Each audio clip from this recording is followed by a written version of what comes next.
반갑습니다. 10월 23일 금요일 큐티 스케치 시간입니다. 오늘 본문은 예레미야 50장 33절부터 46절까지의 말씀입니다. 오늘 본문은 이렇게 시작합니다. 만군의 여호와께서 이와 같이 말씀하시니라. 이스라엘 자손과 유다 자손이 함께 학대를 받는도다. 그들을 사로잡은 자는 다 그들을 붙들고 놓아주지 아니하리라. 오늘 본문도 계속해서 바벨론의 심판에 대한 메시지가 나오는데요. 오늘 본문에 이런 이야기가 있습니다. 이스라엘 자손, 유다 자손이 함께 학대를 받는다. 하나님의 백성이 학대를 받고 있습니다. 바벨론에 의해서. 근데 이스라엘 역사 속에서 학대를 받은 적이 또 있지요. 가장 강한 나라의 노예로 살았습니다. 어디입니까? 애굽이죠. 이집트. 한 400여 년간 종으로 노예로 살았어요. 그리고 그들을 하나님께서 모세를 통해서 그들을 해방시키고자 할 때에 그 애굽의 왕이 놓아주지 않으려고 했어요. 하나님이 기적을 베푸셨고 그 왕이 놓아주겠다 했다가 또 번복하고. 그래서 10가지 재앙, 마지막 그 장자의 죽음, 첫 장자와 첫 가족의 그 가축의 새끼들을 다 죽이는 거예요. 그러니까 이 애굽의 어떤 죽임을 당하는, 애굽의 멸망을 이야기하는 겁니다. 장자는 그 집안의 대표잖아요. 대표들이 다 죽은 거예요. 그러니까 그 나라가 하나님에 의해서 망하는 것입니다. 놓아주지 않으려고 했어요. 꼭 붙잡으려고 했어요. 오늘 단어처럼 그들을 붙들고 놓아주지 아니하리라.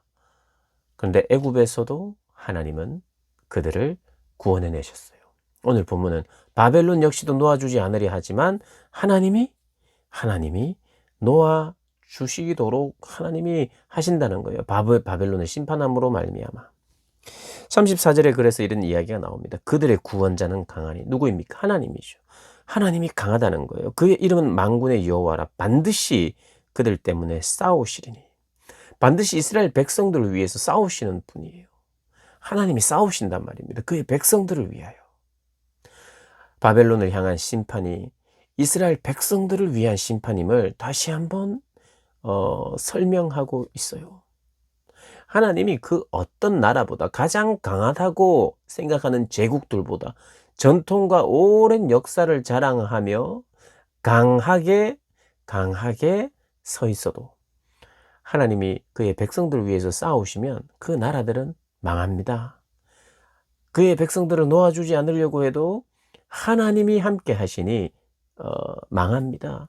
왜냐하면 하나님이 가장 강한 분이시기 때문입니다. 하나님이 가장 강한 분이에요. 하나님보다 강하신 분은 없습니다. 우리가 섬기는 하나님이 가장 강한 거죠. 애굽이 강해도, 바벨론이 강해도, 지금 오늘 이 시대를 살아가는 때에 누가 강합니까? 어떤 나라가 강합니까? 강하신 분 하나님이세요. 그래서 결국에 바벨론이 이스라엘 백성들을 놓아주도록 하시기 위해서 하나님이 손을 대시는 거예요. 어떻게 손을 대시느냐? 그게 이제 35절부터 계속해서 나옵니다. 칼이 그들 위에, 갈대아인 위에, 칼이 자랑하는 자 위에, 칼이 그들의 말들과 병거들 위에 칼이 임한다는 거예요. 죽음을 의미하죠. 가뭄이 물 위에 내려 가뭄이 임한다는 겁니다. 그들은 그 땅이 조각한 신상의 땅이요 그들은 무서운 것을 보고 실성하였습니다. 그들이 신상을 우상 숭배를 했어요. 바벨론의 잘못은 교만함, 우상 숭배 똑같습니다. 여러 나라들의 하나님을 대적하고 탐욕 가운데, 우상 숭배 가운데 하나님을 대적하는 자리에 있었죠. 온갖 악으로. 그 하나님을 그 바벨론 하나님께서 심판하시는 거예요. 그런데 이 심판을 받는 모습들은요, 마치 이스라엘이 바벨론에 의해서 멸망당할 때의 모습과 비슷합니다. 정말 이스라엘 백성들이 두려움에 떨도록 만드는 모든 것을 하나님께서 치시는, 바벨론이 그렇게 이스라엘을 향해 했는데 그것을 그대로 당하는 거예요. 누구를 통해서? 북쪽의 한 민족을 통해서, 북쪽의 어떤 연합군들을 통해서. 누구냐면 페르시아라고 역사적으로는 이해할 수 있습니다. 페르시아의 연합군들이. 바벨론을 쳐들어와서 바벨론을 함락시킵니다. 그러면 참 그들이 했던 대로 당하는 거예요. 어제도 말씀드렸습니다마는 우리가 함부로 뭔가를 하면 안 됩니다. 이것이 하나님 보시기에 이것이 올바른 행동이 아니면 그 행동 그대로 내가 당하게 되어 있고 더 후회하도록 더 크게 당하게 되어 있다는 것을 우리는 또 기억해야 할 것이요. 바벨론이 그들이 했던 그대로 되받고 있습니다. 그래서 하나님은 이렇게 강한 나라들과 나라들의 흥망성쇠를 주관하시고 지정하시고 하나님께서 정한 때에 하시는데 특별히 하나님의 계획이 있어요. 어떤 계획입니까?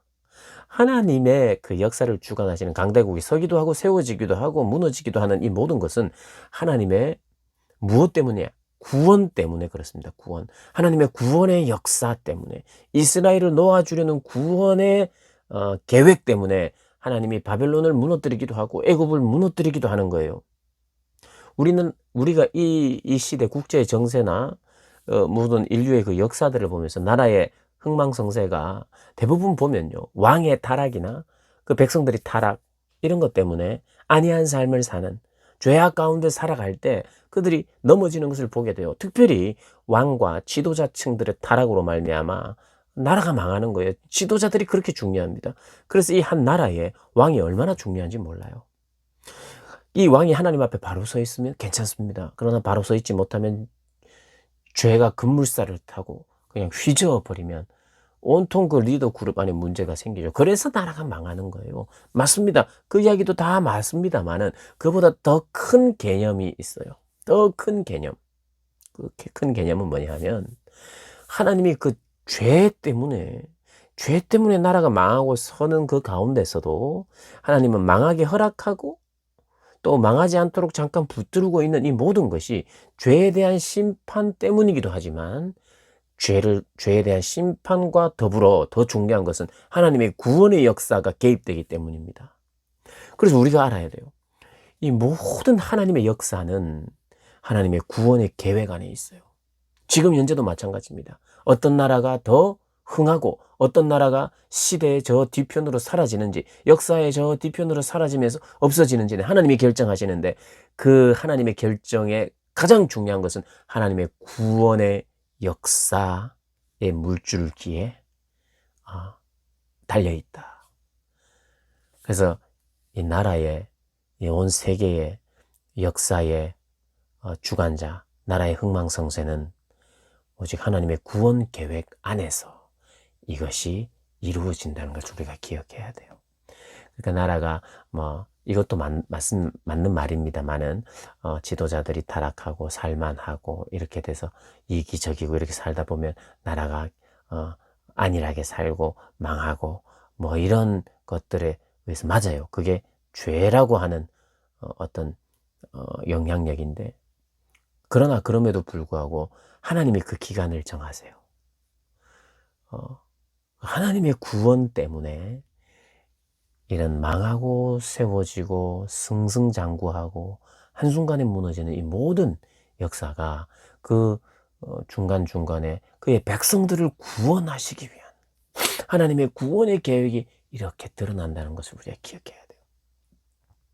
코로나 이 시대를 온 세계 가운데 특별히 또 우리나라에 이렇게 허락하신 이유도 그냥 하나님이 어떤 때는 코로나를 통해서 사람들을 힘들게 하거나 이런 것 때문에 인구가 줄거나 온 세계가 이렇게 셧다운을 하고 지구의 어떤 그 온난화를 막고 지구의 환경을 또 환경에 일조하고 이런 여러 가지 사람들이 다양한 해석을 하지만 우리가 알아야 되는 것이 있어요.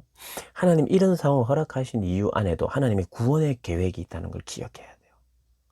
하나님의 구원의 계획 같이 간다는 걸 알아야 돼요. 코로나라고 하는 것 때문에 온 세계에 여러 가지가 변했지만 그 안에는 하나님의 구원의 계획이 먼저 가고 있다는 걸 기억해야 돼요. 그런 관점 안에서 지금을 해석해야 됩니다. 그런 관점에서 하나님의 구원의 계획. 바벨론을 치는 이유도 하나님의 구원의 계획 때문입니다. 우리의 삶에서도 마찬가지예요. 우리가 때로는 잘 될 때가 있고 못 될 때가 있고 나의 죄와 실수와 문제 때문에 잘 못 될 때가 있는데, 그러나 그럼에도 불구하고 우리가 다시 일어나도록 한다든지 주변의 어떤 환경이 변한다든지 하는 유일한 이유는 하나님의 구원의 계획 때문이라는 걸 기억해야 돼요. 그리고 그 구원의 계획을 말씀하고 계시고 이루고 계시는 하나님께 우리의 초점을 맞추어야 돼요. 그러니 하나님의 얼굴을 구하고 하나님께 기도하고 늘 깨어있어 나아가야 하는 거죠. 그래서 하나님의 그런 구원의 계획이라고 하는 중요한 주제를 바라보면서 하나님의 말씀을 살피고 이 시대를 가늠해야 할 것입니다. 우리 모든 성도님들이, 또 우리 고등부 학생들이 그런 지혜로 이 땅을 살아가시기를 주님의 이름으로 축복합니다.